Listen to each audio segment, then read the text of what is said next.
Guys, आप सभी का आपके अपने YouTube channel B bright academy में बहुत बहुत स्वागत है। मेरा नाम भावना है और आज हम लोग पढ़ने वाले हैं क्लास 12th की अकाउंट्स का चैप्टर का नाम है financial statements for not for profit organisation. It means हमें एनपीओस या एनजीओस के बारे में पढ़ना है। पहले हम जान लेते हैं कि ये होती क्या है। ये हम चैप्टर बाकी चैप्टर से काफी अलग है, क्योंकि बाकी सारे चैप्टर्स में आप लोग पढ़ोगे कि प्रॉफिट जो ऑर्गेनाइजेशंस होती हैं जिनका मेन मोटिव प्रॉफिट कमाना होता है वो कैसे अकाउंटिंग करती हैं। अभी तक आप वही पढ़ते आए हो, 11th में भी और 12th में भी वही पढ़ना है। लेकिन इस चैप्टर में आपको उनकी अकाउंटिंग सीखनी है जो कंपनीज प्रॉफिट के लिए काम नहीं करती हैं, जो ऑर्गेनाइजेशन प्रॉफिट के लिए काम नहीं करती हैं। उनका मेन मोटिव होता है कि वो सोसाइटी को सर्व करे, तो उसके बारे में हमें पढ़ना है। इस चैप्टर में कुछ बेसिक टर्म्स हैं, पहले आप लोगों को वो जान लेने चाहिए, उसके बाद में इसके बाकी के क्वेश्चंस पे आएंगे हम लोग। तो सबसे पहले हम की टर्म्स देखते हैं। सबसे पहला की टर्म है कि एनपीओ या एनजीओ, जो कि चैप्टर की हेडिंग ही है, उसका मतलब क्या है। ये वो ऑर्गेनाइजेशंस होती हैं जो प्रॉफिट के लिए काम नहीं करती हैं, सोसाइटी के वेलफेयर के लिए करती हैं और सर्विसेज रेंडर करती हैं। लाइक कई लोग डॉग्स के लिए काम करते हैं, कई बाकी एनिमल्स के लिए, कई ह्यूमन वेलफेयर के लिए, कई बच्चों के लिए। इस टाइप की जो ऑर्गेनाइजेशंस होती हैं वो पैसे कमाने के लिए काम नहीं करती हैं, वो सिर्फ सोसाइटी का भला चाहती है, उनका वेलफेयर चाहती है, उसके लिए काम करती हैं। इसके बाद आता है हमारा, इसमें एक अकाउंट होता है रिसिप्ट्स एंड पेमेंट अकाउंट। ये अकाउंट में क्या होता है, जितनी भी कैश की और बैंक की ट्रांजेक्शन होती है, रिसिप्ट और पेमेंट, वो इसमें आती है। इसीलिए इसको रिसिप्ट्स एंड पेमेंट अकाउंट का नाम दिया गया है।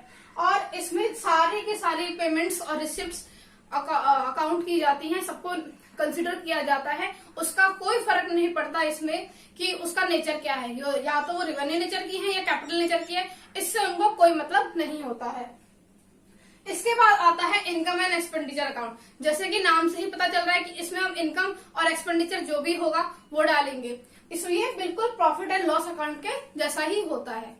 इसके बाद का टर्म है हमारा सरप्लस, जो हमारा प्रॉफिट ऑर्गेनाइजेशन में प्रॉफिट के नाम से जाना जाता है, यहाँ पे उसे सरप्लस कहते हैं। इसमें क्या होता है कि excess of income over expenditure, मतलब आपकी इनकम ज्यादा है आपके खर्चों से, तो आपको प्रॉफिट हो गया, तो एनजीओस में उसको प्रॉफिट का नाम ना देके उसको हम सरप्लस कहते हैं। अब इसका उल्टा होता है डेफिसिट। डेफिसिट का मतलब हो गया कि आपको लॉस हो गया। It means excess of expenditure over income, आपके खर्चे ज्यादा हो गए और आपकी इनकम कम हो गई है। तो यहाँ तक ये है। इसके बाद आते हैं अब सब्सक्रिप्शन पे। अब सब्सक्रिप्शन का मतलब होता है आपने किसी भी अमाउंट को पे किया है किसी चीज को लेने के लिए। जैसे आप टीवी का रिचार्ज करते हो, वो एक सब्सक्रिप्शन में ही आता है। उसके अलावा न्यूज़पेपर का भी होता है। मोबाइल रिचार्जेस में मोबाइल का सब्सक्रिप्शन ले लिया आपने, कोई प्लान ले लिया, इस टाइप के जो सब्सक्रिप्शन होते हैं वो। मैगजीन्स का भी होता है, बहुत सारी चीजों का होता है, तो वो सब्सक्रिप्शन में आता है। इसके अलावा लेगेसी, अगर कोई भी अमाउंट किसी ऑर्गेनाइजेशन को, एनपीओ या एनजीओ को मिलता है किसी डिकीज पर्सन से, या फिर कोई जो मर गया वो, जैसे विल्स होती हैं, लोग देते हैं कि मेरी मरने के बाद में ये मेरी प्रॉपर्टी इस ट्रस्ट को ट्रांसफर कर दी जाए, तो ये वो अमाउंट लेगेसी में आता है। इसके बाद डोनेशन। डोनेशन का मतलब क्या होता है, आपने किसी को कुछ भी डोनेट कर दिया, आपने अपनी मन की इच्छा से कुछ भी किसी को दे दिया, या तो वो कैश हो गया या फिर कोई काइंड में देता है। कई लोग खाना भी बांटते हैं, कई लोग कपड़े भी बांटते हैं, जूते भी बांटते हैं, कई लोग कैश देना प्रेफर करते हैं। तो वो अपने ऊपर होता है कि आपको किस हिसाब से डोनेट करना है। इसके बाद हमारी आती है लाइफ मेंबरशिप फी।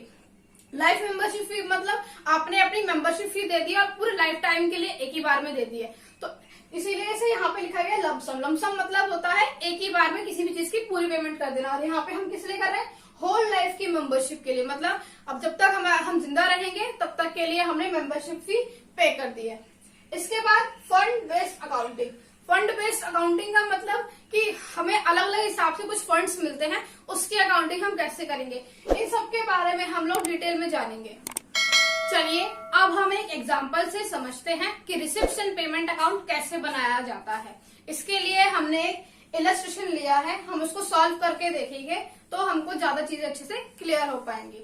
हमारा अब क्वेश्चन पे आते हैं, आप इसको एग्जांपल भी समझ सकते हैं। From the following information given below, prepare receipts and payment account of Friends Club Delhi for the year 31st March 2020. It means कि आपको कुछ इन्फॉर्मेशन नीचे गिवन है, उस इन्फॉर्मेशन को देख के आपको रिसिप्ट्स एंड पेमेंट अकाउंट बनाना है। किसका बनाना है, फ्रेंड्स क्लब दिल्ली का। और किस पीरियड का बनाना है, फॉर द ईयर 31st मार्च 2020, ये आपको बनाना है। हमें गिवन है कैश ऑन 1 अप्रैल 2019 4,400, यानी कि कैश का ओपनिंग बैलेंस हो गया। फिर सब्सक्रिप्शन, आपको कुछ सब्सक्रिप्शन आए हैं 37,600 के। फिर डोनेशन का अमाउंट है 8,000 rupees. Entrance fees 4,300। Rent realise from club hall, आपको रेंट मिला है क्लब हॉल को, आपने किसी को रेंट पे दिया होगा, उसकी वजह से 5,250 का। इलेक्ट्रिसिटी चार्जेस, आपको कितना इलेक्ट्रिसिटी बिल है 3,440। टैक्सेस, आपका टैक्सेस का अमाउंट है 500 रुपीज। सैलरीज एंड वेजेस आपको दे रहे हैं 21,500। ऑनोरेनियम टू सेक्रेटरी 2,500। ऑनोरेनियम एक ऐसा अमाउंट होता है जो हम प्रोफेशनल्स को देते हैं जो वो आते हैं किसी भी काम के लिए, लेकिन ये अमाउंट फिक्स नहीं होता है, तो इसलिए हमने इसको ऑनोरेनियम नाम दिया हुआ है। इंटरेस्ट रिसीव्ड ऑन इन्वेस्टमेंट 2,950, आपने कुछ इन्वेस्टमेंट की होगी, आपको उससे इंटरेस्ट का अमाउंट मिला है। फिर प्रिंटिंग एंड स्टेशनरी, आपके प्रिंटिंग एंड स्टेशनरी का खर्चा है 350 रुपीज। फिर पेटी एक्सपेंसेस 900, पेटी एक्सपेंसेस मीन्स छोटे मोटे खर्चे आपके। इंश्योरेंस प्रीमियम पेड, आपने इंश्योरेंस का प्रीमियम जो भरा होगा उसका अमाउंट है 310 रुपीज। अब हम देखते हैं कि इसको पूरा कैसे करते हैं, इसका अकाउंट कैसे बनाया जाता है। लेकिन गाइस प्लीज आप लोग अच्छे से ध्यान रखिएगा, जितना अच्छा आप प्रेजेंटेशन करोगे, जितना नीट एंड क्लीन आप काम करोगे, आपके मार्क्स बढ़ने के चांसेस भी उतने अच्छे हो जाएंगे। लेकिन आपके कॉन्सेप्ट्स भी क्लियर होना जरूरी है, करने का तरीका भी आना जरूरी है, और सही करना भी उसको बहुत जरूरी है। तो सबसे पहले हम देखते हैं कि हमें लिखना क्या है। In the books of friends club Delhi, आप चाहो तो इन द बुक्स ऑफ को हटा भी सकते हो, आप सिर्फ फ्रेंड्स क्लब दिल्ली भी लिख सकते हो, लेकिन आपको इन दोनों में से कुछ ना कुछ लिखना बहुत जरूरी है, क्योंकि आपको ये हेडिंग में बताना है कि आप जो भी अकाउंट बना रहे हो, किसका बना रहे हो, किस कंपनी के लिए बना रहे हो, तो वो हेडिंग में आना चाहिए। इसके बाद में आता है कि आप कौन सा अकाउंट बना रहे हो। जैसे यहाँ पर हम बना रहे हैं रिसिप्ट्स एंड पेमेंट अकाउंट, तो इस अकाउंट का आप नाम दोगे। फिर फॉर द ईयर एंडेड 31 मार्च 2020, आप किस पीरियड के लिए उसको बना रहे हो, क्योंकि हर साल अकाउंटिंग की जाती है, तो आप अभी किस टाइम के लिए बना रहे हो ये भी आपको स्पेसिफाई करना बहुत जरूरी होता है। इसके बाद रिसिप्ट, पेमेंट और अमाउंट, उनके डेबिट साइड पे रिसिप्ट आएगा, क्रेडिट साइड पे पेमेंट आएगी, और आप डेबिट और क्रेडिट भी जरूर लिख दीजिएगा, अच्छा लगता है देखने में। अब हम सबसे पहले देखते हैं कि हमें इस क्वेश्चन को सॉल्व कैसे करना है। हम यहाँ से एक एक हेडिंग लेंगे और उसको यहाँ पे पुट अप करेंगे। अब सबसे पहले यहाँ पे है cash on 1 April 2019, it means opening balance, तो वो हमने यहाँ लिख दिया बैलेंस पीडी के नाम से। इसके बाद है सब्सक्रिप्शन, क्योंकि सब्सक्रिप्शन एनजीओ को मिलती ही है, तो वो यहाँ पे आ गया। डोनेशंस भी रिसीव होती हैं, यहाँ पे हो गया, ये भी हो गया है, ये भी हो गया है, ये भी हो गया है। एंट्रेंस फीस, आपके क्लब के लिए एंट्रेंस फीस जो भी होगी वो यहाँ पे। फिर rent realise from club hall, club से आपको रेंट मिला है, ये आपको यहाँ पे आ गया। इलेक्ट्रिसिटी चार्जेस, ये आपने पे किए होंगे तो वो इधर आएगा, तो ये भी हो गया। फिर टैक्सेस भी आपने पे करने होंगे, वो यहाँ पे आ गया।